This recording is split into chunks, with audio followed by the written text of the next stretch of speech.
I want out of this fiat money system. If, like me, you think that's what you should do, there is only one place to go, and that is physical gold. And silver, obviously.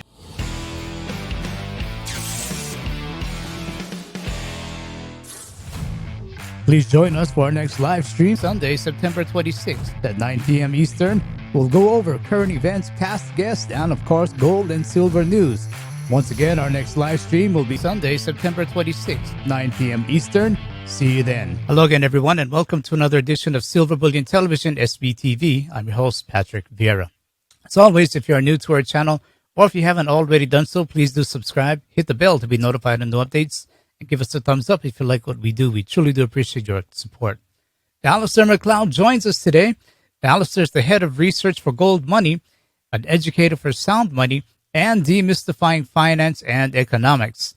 Alasdair has a strong background as a stockbroker, banker, and economist, and has a keen knack for breaking down the complexities of it all in a way that you and I can thankfully understand.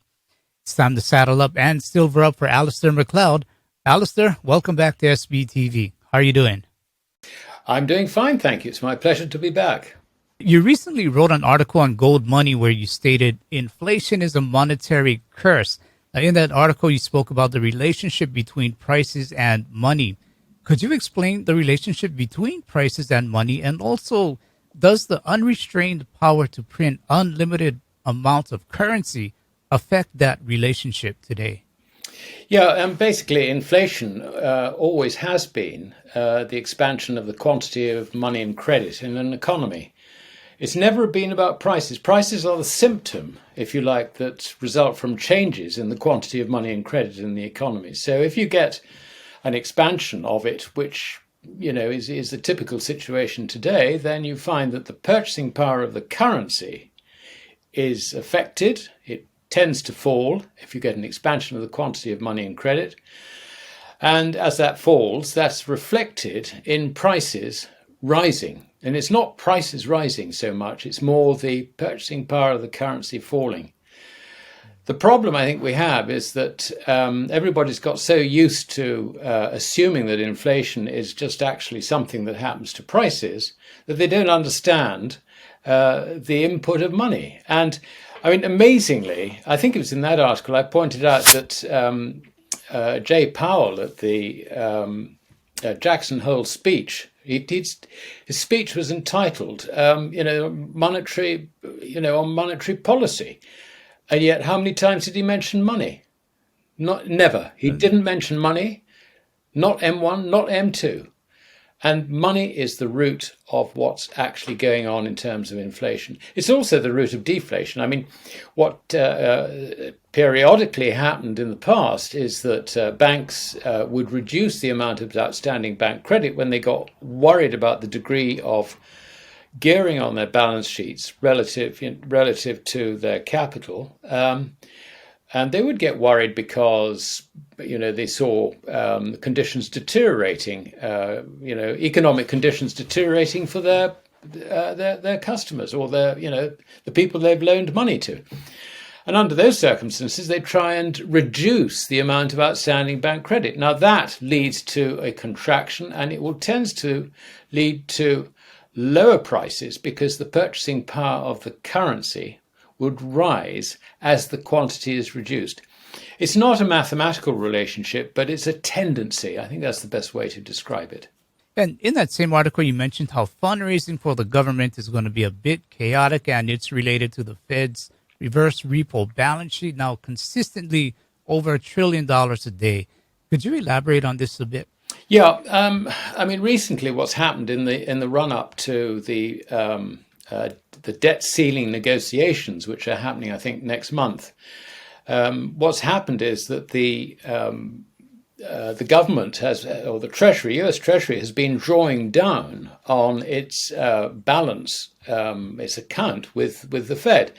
And it's drawn it down from a figure like $900 billion down to, at the moment, it's probably, I haven't looked at it in the last few days, but be in the order of 250 billion. Now, what that does is it puts a lot of money into circulation in the economy, because what it hasn't been doing at the same time, ahead of these the debt negotiations, debt ceiling negotiations, is it hasn't been raising so much money in the markets. So what you've ended up with is excess money sloshing around the system. And this tends to get reflected in things like the balances for money market funds. And the problem then for the Fed is that with already holding interest rates at the zero bound, too much money in the hands of money market funds. The banks don't particularly want it because their balance sheets are already geared and they're constrained in terms of balance sheet capacity. So what the Fed has to do is it has to do repos. In other words, it goes along, it says to these money market funds, look, we'll give you 5 basis points on these balances so that it stops the funds, the interest rates, the Fed's fund rate going negative. That's what it's all about. Because the problem is that if the Fed funds rate goes negative, then effectively it throws the whole commodity complex into obvious nominal backwardation, because with negative interest rates you're better buying something like gold, silver, copper, whatever, which doesn't pay anything, because the alternative is to be docked 5 basis points on your cash balances. So you can see that it's actually very important that they don't go into negative interest rates. Now, this is very rarely mentioned by commentators, but that actually is probably the most important thing. If the dollar was, the dollar will never be driven into negative nominal rates. I mean, we've got very high negative real rates at the moment. I mean, they say that the rate of price inflation is running at 5.3%. If you talk to independent analysts like John Williams at Shadow Stats, then he says no, 13.5%. So you can see that with interest rates where they are, with the Fed funds rate at 0 to a quarter of 1%, you can see that actually the whole commodity complex is very substantially in backwardation in real terms, and that undoubtedly is one of the things that's driving commodity prices. And if you look at the sort of an index of commodity prices, you tend to see that it's trying to knock out into new high ground the whole time.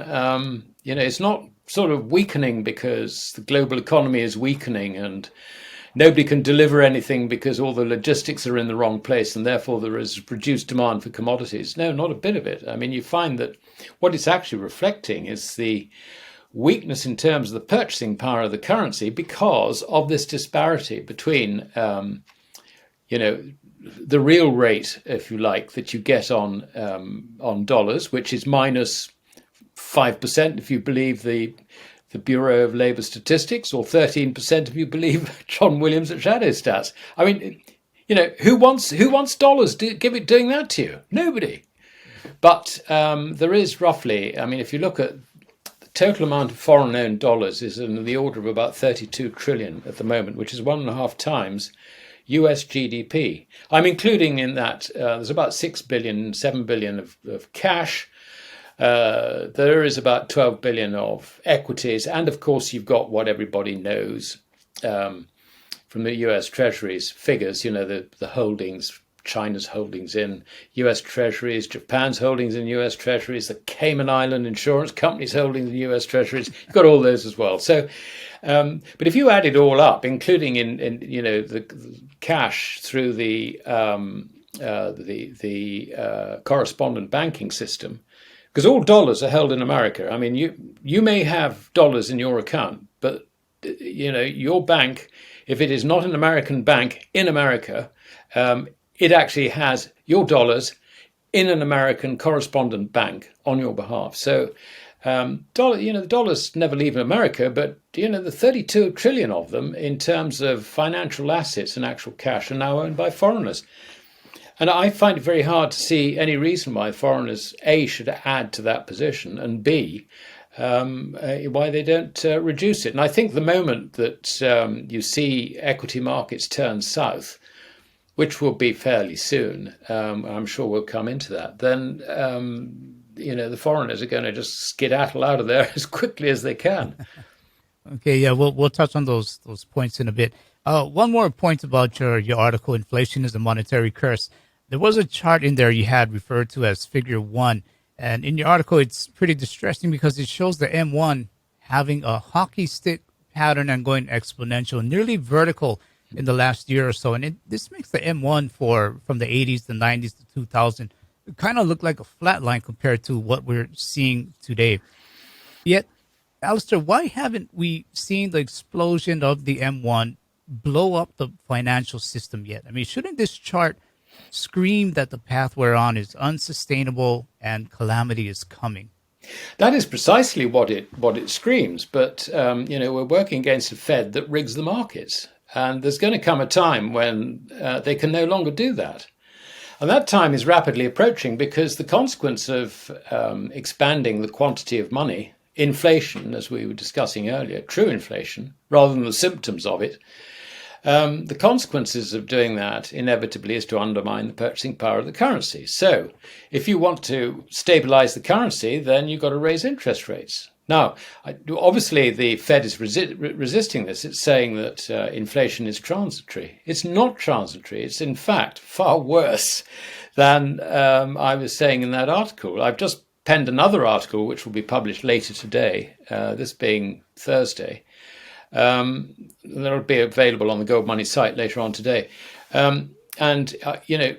Sort of looking into the whole situation more and more and more, the amount of price inflation in the pipeline is very significant. And there's no way that what we're seeing is transitory. And it doesn't matter if, let's say, there's a slump in economic activity. That is completely immaterial. I mean, basically, the amount of money that's sloshing around in the system is so great. There is only one thing that can happen, and that is the purchasing power of commodities, of consumer goods, of goods used in the manufacture of consumer goods are all going to go down, and they're going to go down very, very substantially. Yeah, I was just gonna ask you if you see inflation as transitory or not, but I guess you answered that question. Alasdair, we are seeing somewhat of a shortage of a supply of goods. I mean, the supply chain is not to where it should be. It's starting to manifest, and we are seeing reports where the bug is flaring up in China again. We hear reports of docks and ports slowing down due to the bug. Overland shipping, rail, every leg of transportation and shipping is exposed to it.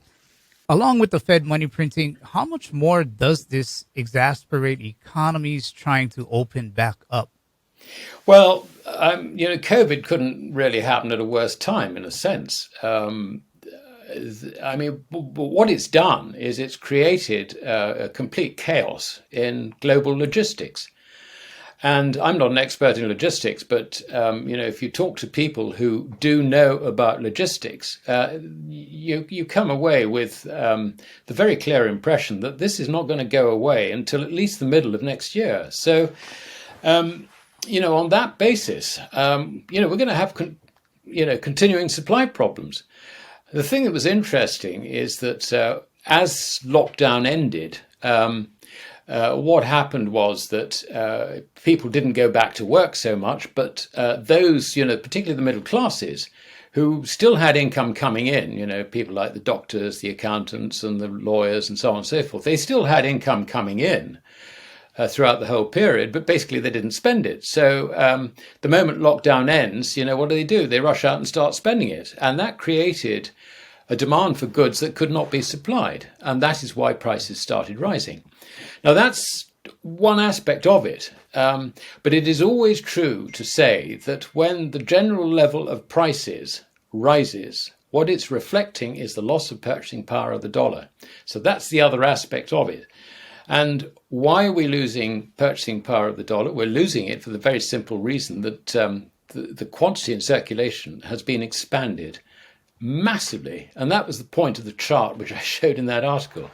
It was a slight sort of element of presentation in it because I used the chart of M1 before the Fed started fiddling around with the statistics. The reason for doing that is that they've made the M1 statistic pretty meaningless in terms of looking at a historical pattern.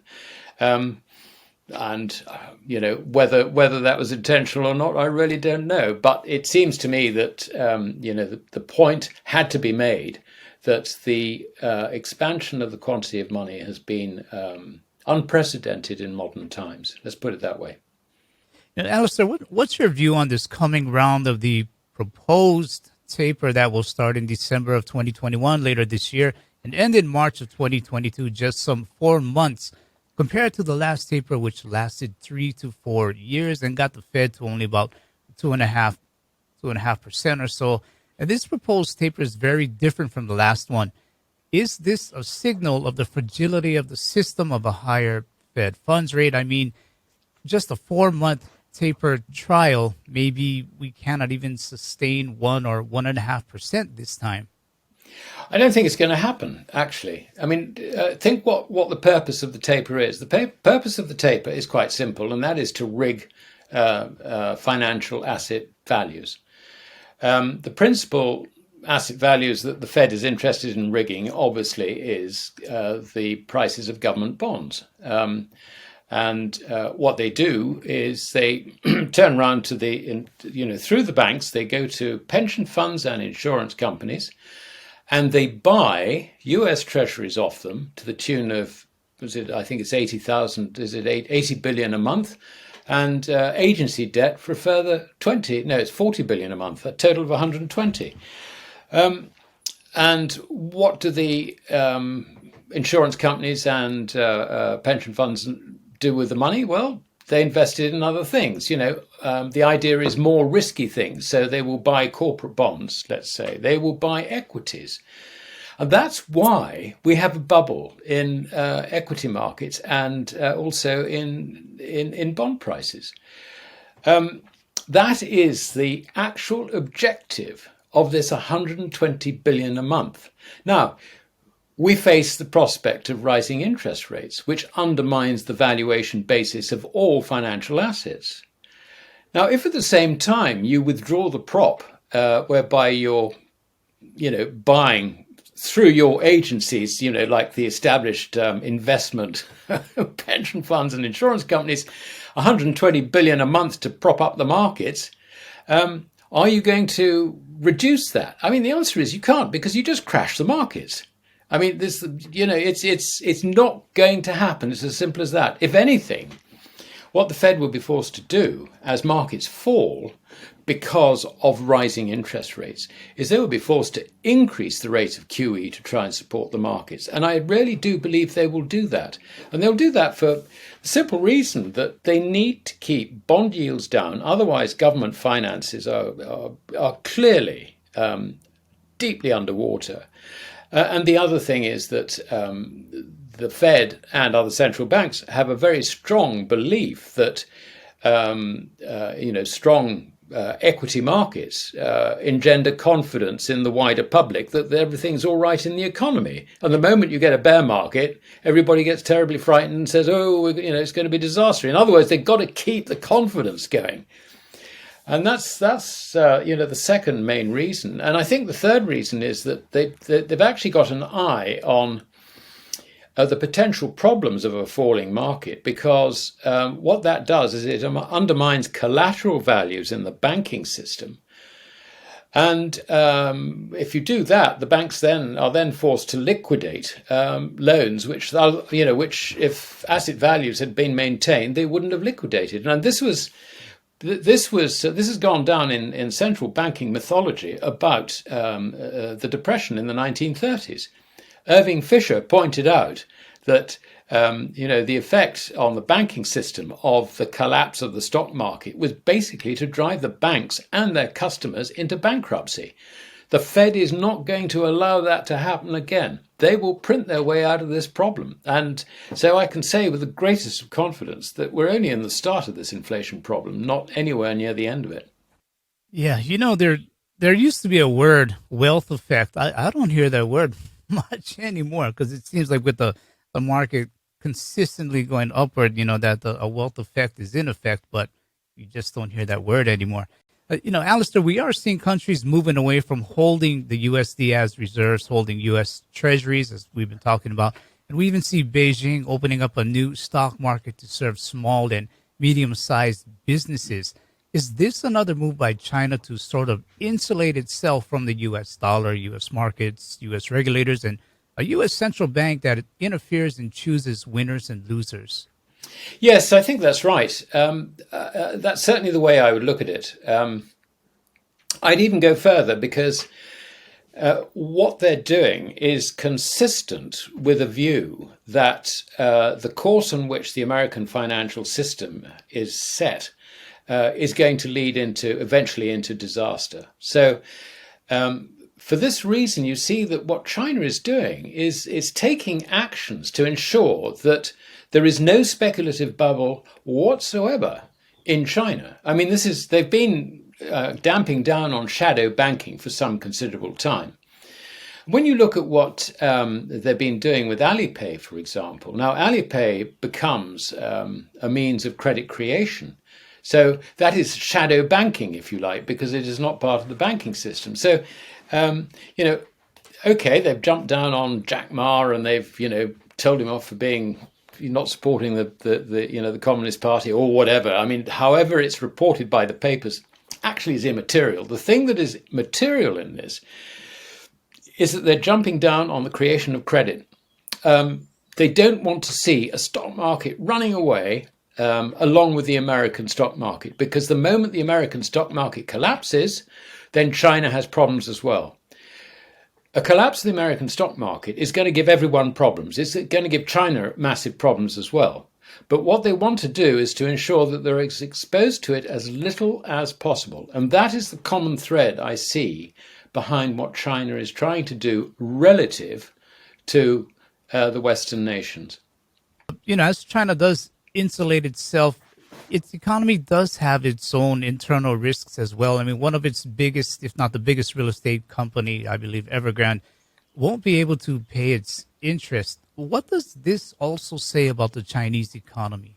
Well, the reason this wouldn't happen in the UK economy or in the American economy is basically the government would bail it out. And they would bail it out by extending credit. Now, China isn't going to do that. China knows that is not the route to long-term stability. If someone gets into trouble in the private sector, then they've got to face the music. It's as simple as that. There is no sympathy for businesses that get it wrong. There is no sympathy for businesses which have overextended themselves in debt.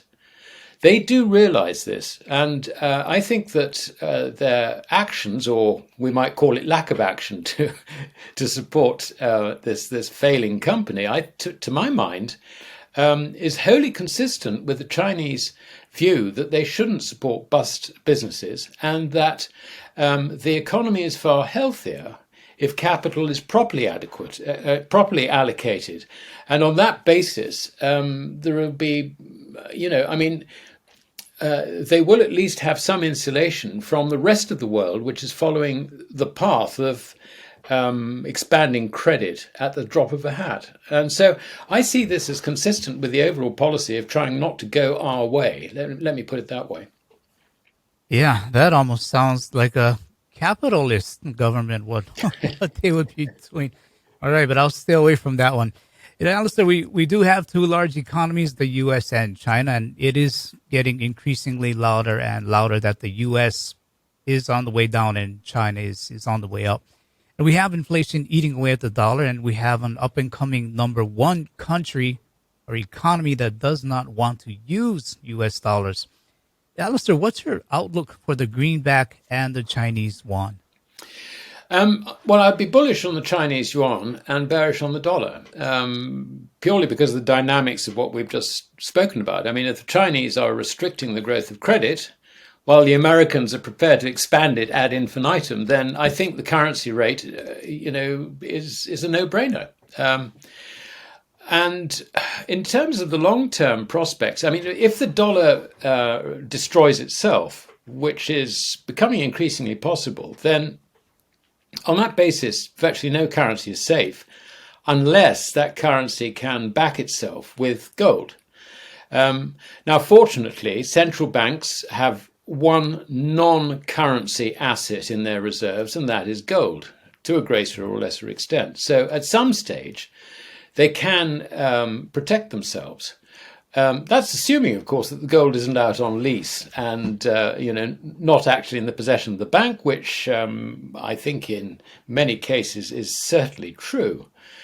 But assuming that a bank can protect itself, we're then looking at China, which I am certain, and if you look at their strategy over gold and silver, it really confirms it completely. They have substantial amounts of physical bullion in storage, undeclared, not held as monetary reserves, but can be mobilized as monetary reserves. So if you do get a global fiat money collapse, then China is probably in the best position of all the major currencies to secure the stability of its currency through giving some sort of credible convertibility into gold. Yeah, that was going to be my next question where, with this currency uncertainty, of course, the future is uncertain as well. Is now the time to be looking at a neutral liquid asset such as gold, such as silver, to be that store of value? I believe so. I mean, the way I look at it is that the fiat currency system is now so risky, both in terms of financial assets, physical assets such as residential property and so on and so forth, and also the currencies. Now, so how do you get away from it? If you want to back out from that risk, there's only one thing you can do, and that's buy gold or silver. Silver actually also has the additional benefit that it's possible for governments to do what happened back in 1933, and that is to turn around and tell their nationals it's now a crime for you to buy and hold gold, physical gold. You've got to submit it to the state. That could well happen. I think it would be very stupid of any government to do that, but governments do stupid things. But I can't see them doing it with silver. So if they did that, silver would actually then take the place of gold for ordinary people. Because the one thing that's absolutely certain, the destruction of paper currencies will not end simply because gold has been banned. I mean, that's not the case. The reason that that paper currencies lose their purchasing power is purely down to the acts of governments. It's got nothing to do with gold. Gold merely reflects what governments have already done. So it wouldn't stop the collapse of the paper currencies. I mean, we do have a precedent for this going back to the time of the French Revolution, when the government of the day, which we were sort of moving from the king's finances into the state's finances, with the revolutionary parliament at that time, they introduced a new currency called the assignat. And the assignat basically was secured on church property. It even paid a coupon. And the idea was that this would become a currency. It would be exchangeable for goods, if you like. But they couldn't resist doing another issue, and then another issue, and then another issue. I mean, this is meant to be a one-off. And they just carried on issuing the thing because they continue to have problems in terms of their finances. And predictably, the assignat ran into real difficulties in terms of its value. I'm sure it was a contributory factor to the revolution, the storming of the Bastille, and all the ghastly things that happened following that. There is no doubt that the destruction of the currency had a major, major impact on all that. Then what did they do? Well, the assignat was basically valueless at this stage, so they had an idea. We'll introduce a new currency. We'll call it the territorio mandat. That lasted 6 months. I mean, look, the answer is governments with state issuing their own currencies, they always destroy them because they're completely irresponsible. Their demands are such that they're bound to do it. And it's amazing that it's taken so long to get where we are. But I mean, if you look at what's happened to the purchasing power of the dollar measured in gold, because it's the only measure actually which has any credibility, then since 1971, the dollar's lost over 98% of its value, its purchasing power. So, and now it's about to accelerate. And I think that's why I would say, I want out of this fiat money system. And I'm just talking about selling the stock market. I'm not just talking about hedging out of, say, fixed interest into inflation-linked government bonds. I'm talking about the whole lot. Just get out of the whole thing. And if like me, you think that's what you should do, there is only one place to go, and that is physical gold. Not paper gold, physical gold. And silver, obviously, and silver. Alasdair, do you think there will come a time when, yes, debt does need to be reset by the U.S., by China, by all countries, and gold will have to account, since gold is the common denominator that all these countries do have or hold in their central banks? I think the way to answer that question is to understand actually what debt is. Debt comes in two forms.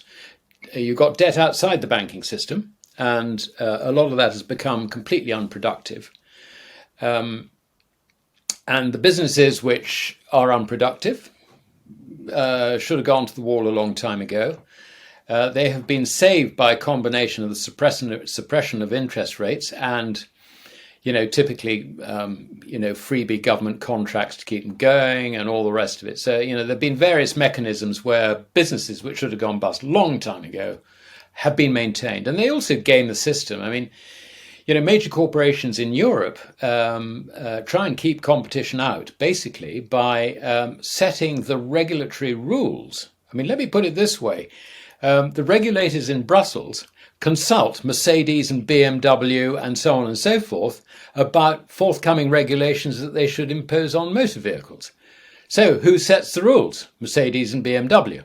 I mean, that's an example, but it works the whole way across the system. It is fundamentally corrupt. Businesses no longer do what they should, and that is reckon that the customer is king, and above all else, we must serve the customer. That is actually what business should do. Unfortunately, they now serve the regulator in virtually every sphere, because the regulator tells them how to do their business. And they have to keep the regulator happy a lot more than they keep their customers happy.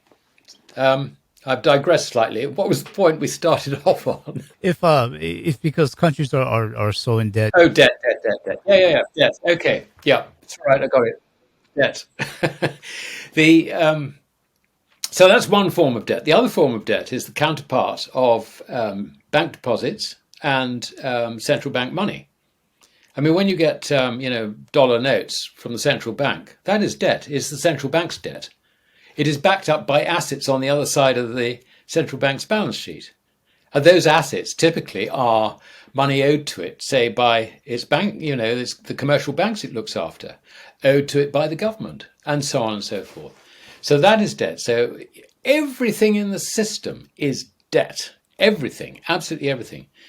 Now, what they have done is they've expanded the quantity of money in circulation. I mean, whether it's M1, M2, M3, whatever, they've all expanded hugely, so that the monetary side of debt has expanded enormously, and there is probably too much of it around. But how does that impact on the whole system? The answer is that the system has to adjust to the amount of monetary debt, if I can call it that, currency and currency credit. It's got to adjust to that. And the way it does that, basically, is that the GDP, which is not, a reflection of economic progress, it's merely a reflection of the amount of money in the economy, that grows to the point where that is absorbed.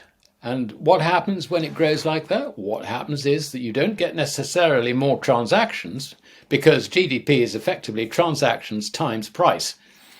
What you get is rising prices. And that is the way all the extra money gets accommodated. So debt comes in two forms. The first is there's a whole lot lent to or loaned to businesses and governments, which can't repay it, never will repay it, and will probably go bust in the process because people will lose confidence in them. That's the first. The second is the monetary debt, which backs up all the currency in circulation, all the deposits, and so on and so forth. And that at the moment is considerably in excess of the level of GDP in America, certainly, and in the UK. The reason I know about this is I'm posting an article today on this very subject. So I suggest people have a look, goldmoney.com, insights, and that'll be posted today.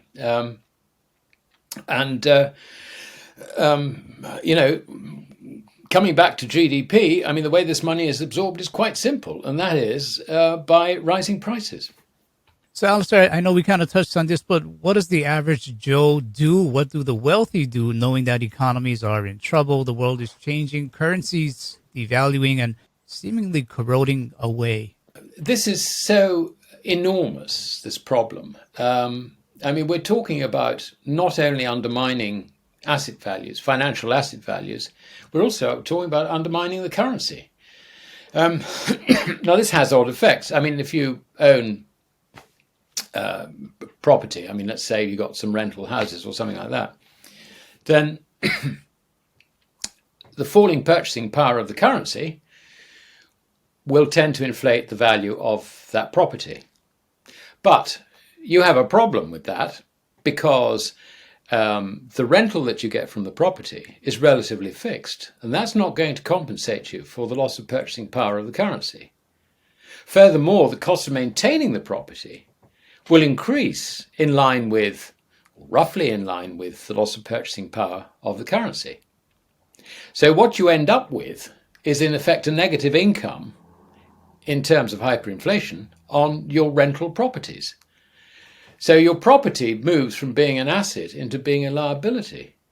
So, I mean, in terms of escaping from this, it's very difficult. I mean, if you're a farmer, you can go out and buy farmland and, grow things which you can sell into the market or swap for other things into the market or whatever. I mean, great, but that takes a degree of skill. And skill which most people, because we're mainly city dwellers now, we don't have those skills, and we don't have the opportunity to do it either. So that's difficult. The only thing you can do, I think, is to protect yourself against this uncertainty by getting some of your wealth, some of your assets out of the fiat currency system entirely and just put it into gold. I mean, that's about the only thing you can do, gold and silver. Because if you look at history, I mean, 5,000 years, we know that gold has been money. It's the money of the people. Silver is the money of the people. Also, going back, copper was the money of the people too. Put copper to one side because that's completely industrial. Silver is sort of halfway house now. But in the absence of fiat currencies, silver is going to come back, gold is going to come back. It always has in the past, and government currencies always fail eventually. So, all I can say is that it looks to me the symptoms of where we are in terms of this currency game, which I've now called the funny money game, which is really what it is that we're coming towards an end of it. And under those circumstances, there is only one thing you can do, and that is physical precious metals. All right, Alasdair Macleod, before we wrap up, can you tell our viewers how they can follow you? Yeah, I'm head of research for GoldMoney, as I think you said earlier, and what GoldMoney does is we store precious metals for people all around the world in vaults all around the world, and we store it in their name. It's not on our balance sheet or anything like that. I write research on Thursdays. I publish an article, and that's usually posted sort of afternoon Eastern Standard Time in America. And I write a market report, which is published on Friday about the same time. So those are the two things I do. So you go to goldmoney.com and research, and then hit either insights or market. I can't remember. It's market reports or something, or the equivalent. So that's where to find me. Okay, Alasdair Macleod, we appreciate the time you've given. I hope we can do this again soon. And you pushed me to go ahead and pick up some silver today for this interview. So thank you for that. Very much my pleasure. That was Alasdair Macleod sharing his views on the ever-changing economy. To see more of Alasdair's work, please visit goldmoney.com and Macleod Finance on Twitter. If you like this video, please give it a thumbs up and subscribe to the SBTV channel. Audio-only versions can be found on iTunes and Spotify.